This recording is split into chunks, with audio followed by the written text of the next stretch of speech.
Right, how's it going, guys? Welcome back. All right, this is another Vision 359 podcast. You got me with you today. I don't know when Riley's going to pull his finger out and start filming some of his own podcast, but this is the second one that I've filmed now on my own. So we're here today with Ro. All right, shout yourself out, man.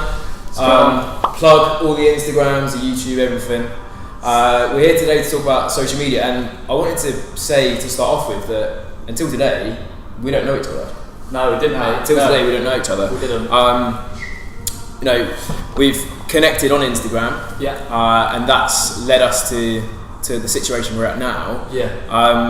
And I think that's a really good topic for us to talk about. Is social media in general. You know, how we've got to the places that we're at now, the experiences that you've had. So, do you want to introduce yourself? Yeah. So basically, my name's Ro, and I'm an online personal trainer, nutrition coach. And I also do a bit of social influencing on Instagram. And that's basically me in a nutshell, to be honest. I think I just started following you on Instagram. We ended up just relating on a level sort of thing. And then, basically I saw the podcast that Alex was doing, and I thought, you know what, I'd love to go on that. I think it's very relevant. I've got something that would be useful to contribute. So that's how we're here today, Yeah. So I think connections and, having different streams of different people is, a great way to build your following and the influence that you can have against other people. So and that's brought us to where we're at today. So I think to start off with, we should kind of talk about what social media platforms you're on. Which is mainly Instagram, correct? Sure, yeah. So at the minute it's mainly Instagram that I'm using. Previously I was on YouTube and I was doing that. But predominantly I just try to focus on one and make that really strong. I use a bit of Twitter, but that's sort of just very social. Instagram's my number one. I think for a lot of people, especially our age, Instagram's kind of where it's at, isn't it? Yeah, and I think for fitness as well, that's sort of where everyone's attention is. So when you think about social media, or anything really, it's like, where is everyone's attention at the minute? And everybody on the tube, when they're going for a piss, right? Where are they? They're on their phone, right? And if you've got a brand that you want a business, then you want to be in front of people, and they want to be able to see you, right? And before that was in newspapers, TV. Nowadays, social media is where everyone's eyes are at. So being on there is very important. I don't think nowadays, if you're not on social media nowadays, I think there's something going wrong. It's where we digest all our information, isn't it? Like we get information about current affairs, the news, things that's going on through social media before we get it through publications like BBC and Telegraph and whatever. Especially if things get leaked and stuff like that. It's straight on Twitter, isn't it? Before someone's written an article about it. All those Megan from Love Island news straight on Twitter. Straight on the WhatsApp. WhatsApp group chat. That's where we digest it. That's where it's from. How long have you been doing your Instagram? Right. How long have you been growing that? So essentially, I just had Instagram basically recreationally when I was just like documenting my travels. So after I finished sort of college and A-levels, I went to Southeast Asia, New Zealand, Australia. I started taking like travel pics and stuff like that, and it really appealed to me, like taking photos, like documenting what I'm doing. I had no focus really on trying to grow it. I didn't really know what it was like. It was sort of just for me to be like, this is what I'm doing. There was no focus or drive behind it. And then basically in September of 2016, I set up my online fitness coaching business, which is on a website, ramwellfitness.com. And from that point, I sort of realised I needed to use Instagram as a way to not just brand myself, but drive traffic to my website. As I was saying, everyone's attention's on Instagram, and definitely from a fitness point of view, you can share, videos. You can get yourself across on stories. You can take photos, and people can see what you're about, and then that transitions into your brand and that. So I probably started it around 2016, and it's probably about a year and a half I've been growing it to where it's at now. Sweet. Been growing it a little bit longer than Riley and I. The following's definitely showing that, isn't it? Do you know roughly where you're at the moment? So I'm nearly at like 27,500 or something. Sweet. So not bad in a year and a half. No, it's not bad at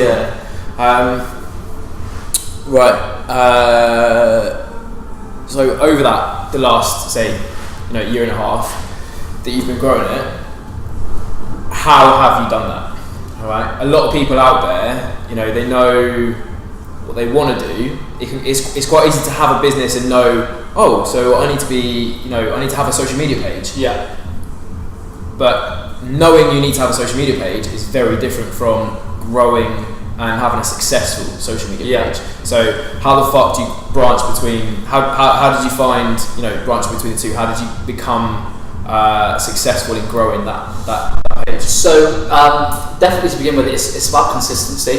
So number one rule it's the same with the gym, same with everything. You've got to be consistent on there. So I see some people and they go on there and they start, they do a few weeks, they'll gain a few followers and then they drop off, and nobody's looking at what they're doing now because they're not consistent enough, mate. And it's the same with your physique. If you're not consistent, that's number one. Definitely. And Instagram, you got to think every social platform has their benefits. So Instagram is about, especially for your feed, is giving people the best version of yourself, right? The best looks, the highest quality images. We've just been in the gym now. We took like 50. Exactly right. Yeah. You're only going to see like 2 or 3 of them. Right, I might use one. So Instagram's like your best stuff, and that's the way I sort of looked at it. Is I wanted to portray the best part of myself.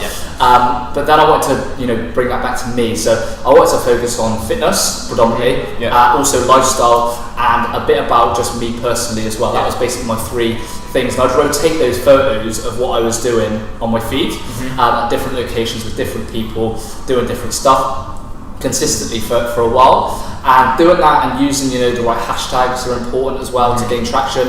Also interacting with people within the fitness industry, like how we've interacted and collaborated, things like that. Going to Body Power to begin with, and just getting out there and meeting people that people like Rob, people like Joe, who are following the industry, and they might not know quite who you are, but it's about integrating yourself within that community, and then they get to start to know you, right? 100%. And things like that. So that's how I sort of did it, and really just trying to be unique on what I was doing. So on Instagram, people have got quite a short attention span, and what I found works well is a really short, witty caption with a high quality photo that sort of resembles your personality, and something like that is super important. But you can go different ways, right? Some people like to be really informative and have loads of paragraphs, but that works for them and their brand, and they'll attract a certain niche.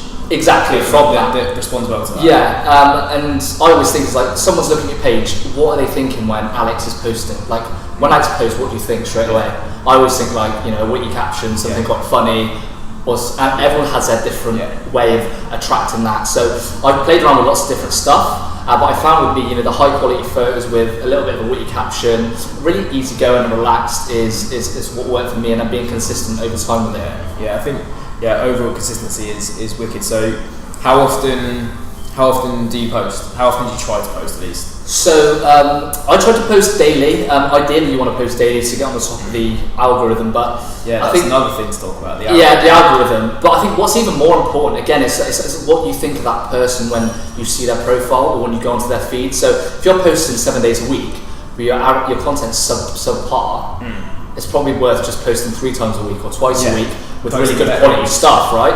And sort of like reverse engineering it, because you're not just posting photos for the fun of it. There is method behind what you do, and the audience you try to attract. So you really want to, make sure the quality is there before the, doing the quantity, if that makes sense. And a lot of that's probably trial and error. It is, yeah. So you could experiment with one thing, it may not work. You switch it up, you do something a little bit different.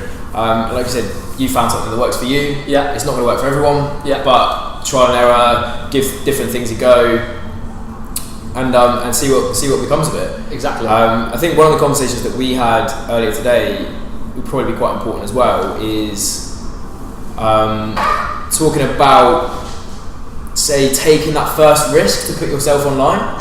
So the bridge between your account being, completely personal, and you documenting your travel pics, which are quite personal to you, to then putting yourself out there and trying to create more of a brand. They're 2 kind of different spectrums, aren't they? And I think the initial step is quite risky. There's a bit of the hardest. It's probably the hardest step. Just to all of a sudden put yourself out there, open to criticism from everyone. You start posting regularly. The content changes a little bit. You get some stick from your mates. Can Can you remember that sort of time? Yeah, so I think it's sort of like with anything, right? It's like, like riding a bike. To begin with, right, you don't really know what you're doing. You just get on the bike and you might fall off a bit when you're a kid, right? You don't really know, but after practice you get better and better at it. Yeah. Those initial stages, let's say people see you, just using this analogy, they're probably thinking, what is this guy doing? It's completely different. Like, I've never seen him do it before. He's not maybe doing very well. And because you're doing something so different, as in like putting yourself out there as a brand, like normal people aren't used to that, and especially with fitness as well. You're posting lots of topless pictures, even like a lot of hedonistic stuff. Some people don't like that, right? It's a completely different world, and people like to be set in that groupthink mentality of this is how it should be, and if you do something else, there is going to be some resistance there. So I think really you've really got to be on your own path, and like you've got to take criticism, you've got to try and improve like each time, but you can't take things too seriously. You've got to have a bit of thick skin. Like if this is important to you and growing your brand's important, then the shit that some guy's talking down the pub to his mates doesn't even matter. Like it doesn't matter. Like me anyway. Like it's not going to affect your life, is it? Yeah, and I'm one of these people. I don't really give many fucks anyway. But if you're someone that does, then you have to learn to give less fucks about this stuff because what's interesting to talk about actually is, which I didn't, we got a bit of a plan written down, but this isn't on the plan. Is mental health. With social media. Okay. So social media and Instagram in particular gets massive stick. It was voted the worst social media platform for promoting promoting mental health problems. All right. Obviously, in particular, depression, anxiety. Everyone's looking at you, thinking, "Fuck, my life isn't as good as Rose." I'm a bit shit. Right, I'm gonna be depressed. What's your take on that? Because I think social media is predominantly positive. There's an awful lot of positive stuff on social media. All right. Don't get me wrong. It can create negative connotations, and there could be negative responses from different people. But I don't think social media is to blame for that. I think the person themselves should probably adapt how they respond to that information. And how they consume that content. As opposed to the content itself having to change. So you're never going to take away topless pictures. Let's talk about that. You're never going to take away someone looking fitter than you. But what you can do is adapt how you digest that content. And if you are someone who's particularly susceptible to creating, creating a comparison between yourself and another person, then you're probably not very well suited to dealing with social media, and there can quite easily be some negative responses to it. But that's not the content's fault. That's not the social media platform's fault. I think that's yours as a person. I agree. You're responsible for that. And I think it starts back. It doesn't start with social media. It starts back where your self-esteem and how you feel about yourself, and how you understand and you view social media. And I think having a greater understanding of the world and what goes on, and that social media isn't actually all that. Like some days, generally I feel like shit, but I'm not going to post on social media that I feel like shit. No, because I don't need to do that. Everybody goes through shit, right? But then I'll post a photo and they're like, "Oh, Rose always happy." It's like, no, but I just don't choose to document me having a horrible day or some bad shit happening, right?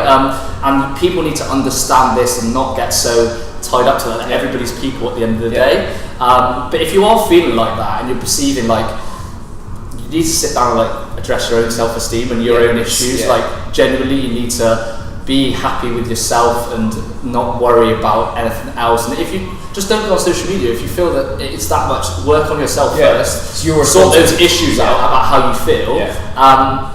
And you shouldn't be putting a fake persona on social media anyway. You should just be putting your best version of yourself. So don't feel you have to be somebody else. But if you feel you've got issues or something's hard, just go through this development process of trying to get confident enough to understand it and perceive it in a positive light. Because like you said, there's millions of benefits to social media. Totally. And they definitely outweigh the negatives that are there. So definitely start with yourself, I think. I think a lot of people it's a very easy target to blame, isn't it? Yeah. Like, instead of addressing the issues with yourself, because all of a sudden that's, oh shit, there's actually a problem with me. I'm not this sound person. No. I think I am. Yeah. All of a sudden, it's easy to blame that on somebody else and rationalise it in a different way. Yeah. Again, it just comes down to self-awareness of yourself and the world. So, if you're a bit tougher on yourself and you say, you know what, this is actually me. I might not feel good right now, but I've got a few issues I need to address, and maybe you need support on it, and that's absolutely fine. But you should never go around do a blame game. Like, everything is, everything that happens is directly you. That's how I always view it. Like, I always think, well, whatever bad stuff happens to me, whatever good stuff, like, I have a decision on how I choose to deal with it. Yeah. And you know what? I'm partly responsible for nearly most of it, right? Even if it's somebody else's fault, I still take full responsibility, because that's the way you have to look at it. Because when you do the good stuff and you start to develop, and that's all on you, right? And it feels good, so you get that fulfillment. But people don't want to do it when it's bad. That's the thing. They want the credit when it's good, but they don't want to take the shit when it's bad. But you've got to do both, I think. And that's really what helps you progress. And I think you go through that. You've got to make yourself accountable, haven't you? You do, yeah. It's not, like I said, it's not the social media's fault that it's making you feel like this. It's you feel like this, and social media is making it feel worse. And obviously, you get bellends everywhere, right? So there's bellends on social media. There are people that I'm not going to name any names, but there's fucking idiots, right? Of course. But if you go out in real life, there are idiots like that. You don't blame the whole world for a small people, so don't blame social media for a small portion. That's sort of how I look at it, anyway. Yeah, definitely. Have you got any plans coming up? So I'm going to come up again in a couple of weeks, and we're going to film some more stuff. We're going to go to an event, Studio 338. We're going to go to a dance event there, which we will be creating some content for. Have you got anything big on? You saying you're going away in September? Yeah, so obviously I've just started a new job actually. So I started a new corporate job in London, and I'm balancing doing my fitness on the side of that. So I'm trying to have like a sort of quiet summerish as it is, and then September I'm going to Marbella for a stag. So that might be like the last 3 years, and I think this year I need a break off it, and really just get my head down and focus on this new job, fitness stuff, and really just So what's the plan moving forward? You've got this corporate job. You've also got the brand online. How are you kind of managing the two at the moment? Yeah, so it's quite nice because obviously I set up my business and my website at university, and I've had about 1.5 years since launching. So I've had time to build systems, and I've had time to learn how I, create my meal plans, coach people online, set up my, check-ins and do all that. So that's already been structured, and because I know the hours that I'm working in my corporate job, there'll be a few extra hours here and there. I know that I can fit my business stuff around that, like in evenings and weekends. So because luckily I've tested and tried the systems of how I work, the operations are quite efficient anyway. So I know when a bit of work comes in, I know how to do it. It's a lot quicker than it would have been before, and it can actually fit around that corporate job. When things are busy, like it is the graft, mate. Like it's like the other day I did a full day at work, finish at 5, straight to a coffee shop, Starbucks, and I'm doing fitness work up until 9, 10 in the evening. Like that's not every single day, but that's like a 13, 14 hour day. I think like that's just sometimes what you've got to do. If you want to do both and you want to make it, man, you got to put it in. So do you think the kind of social media side, the entrepreneurialism and running your own brand, do you think that's where you want to be, or are you happy in the corporate? We haven't been in the corporate very long, have you? No. So it's funny, we were chatting about this earlier actually, and at the minute the trend is be an entrepreneur, man. Gary Vee, like be an entrepreneur. I love Gary Vee, man. I think but he comes from one end, right? He comes from an entrepreneur, like you run your own business, and it's very trendy, right? Like the idea of you on your laptop working wherever you want, beach, right? It sells, right? And then you got the flip side, which is like the corporate job, which probably your parents are more bought into, right? Your steady income, move your way up the ladder and stuff like that. But I think it's good to take both with a pinch of salt. Both can give you super amounts of fulfillment, and I think depending on the person who you are, I think you should try to experience both, right? And that's what I'm doing at the minute. I'm really trying to find, right, what do I like about the corporate job? Is it going to give me this satisfaction, right? Corporate job, you with people every day, there's a good social environment there. If you're in a business, you don't have that, right? You don't have that social, you have to go out and meet people, and the day-to-day is a lot different. You also get a stable income with, a corporate job, how much you're getting paid, whereas, with your own business, that might not happen quite yet, right? So there's benefits to both, and like being an entrepreneur is great. The amount of fulfillment I've got from coaching people and having my name out there, giving my training programs to people, like I don't think there's a better feeling than that. But you know, you can't just live off just one or the other. I think at the minute you really have to experience both. In my opinion, experience both. Yeah. Because you know what, maybe a corporate job works for me, and then I do my business on the side, and that gives me fulfillment in all these areas. Yeah. My social, my own self-fulfillment from running my own business, getting a stable income, and then getting extra money here. Or it might be I want to put all my eggs in one basket and be like, you know what, I don't want the corporate job, I want that, right?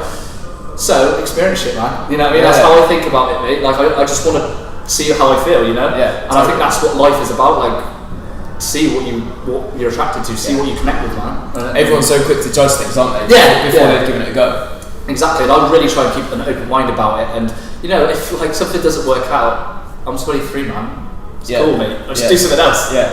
If my business fails, no worries, I'll do that. If the corporate job fails, I'll try and find something else, right? The way you look at it is massive, and you just got to be sort of like quite chill with it and just not worry too much. Obviously, put the work in, but you got to relax, man. Like everything's going to turn out all right, man. But you just got to expose yourself to these new situations. Yeah, totally. Yeah, I think that's a good plan, man. Yeah. So, I think we'll round things up quickly. Yeah. I want to talk about working with brands. So you got your own brand. Yeah. All right. Sorry. And shit like that is going well. You've got the systems in place, etc., etc. But you're also doing some stuff working with other brands. Yeah. So different clothing companies, the watch company. Yeah. Tortilla. Yeah. How did that kick off? Like, what was the first one? And did you approach them? Did they approach you? Blah blah blah blah. How's it worked out? Yeah. So as a following starts growing, you do get people and companies contacting you first, which is quite nice. So I had a few brands contact me, but what I try and do is a lot of people you see nowadays, all they do is ads. Yeah. There's no focus on their own brand, right? No. And to work with brands, they have to be a reflection of you, I think. So I focused on what I wanted to do, and that was fitness, lifestyle, me living my life and doing that, and then brands started coming towards me.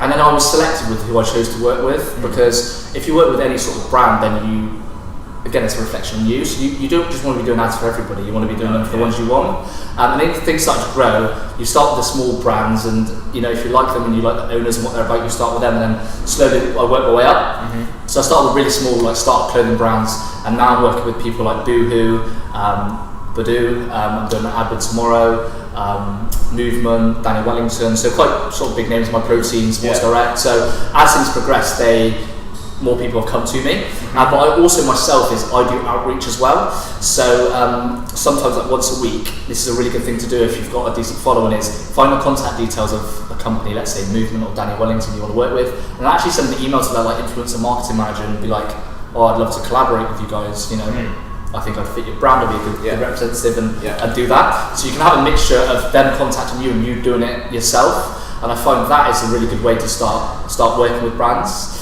Yeah. There are also apps as well that you can download and you can go on and they find you work. They take a percentage of the fee if it's paid. But that's another good way for people to see your page and to get business out of that. Yeah, so I think that's quite a good way for you to find brands that you actively want to work with, is approach them themselves. I think a lot of people don't really think about that.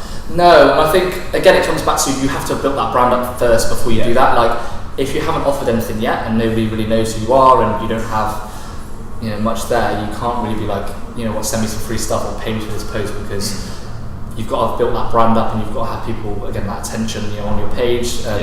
You've got to fit within those brands that you're contacting, and that takes time, man, to build up. Definitely. So definitely don't start with it before. Right? Start with your own brand first. Start with what you stand for and what you feel. And as things grow, then opportunities will come your way. And as you get bigger, you have more choice on what you can work with. I mean, I'm not even big at all. Like, compared to all the big fitness guys, Instagram fitness influencers, I'm not saying I'm big at all. But now I've got a little following. Things start coming my way, and it's quite nice in that sense. So start with your own brand, and then start working with the ones that you want to work with.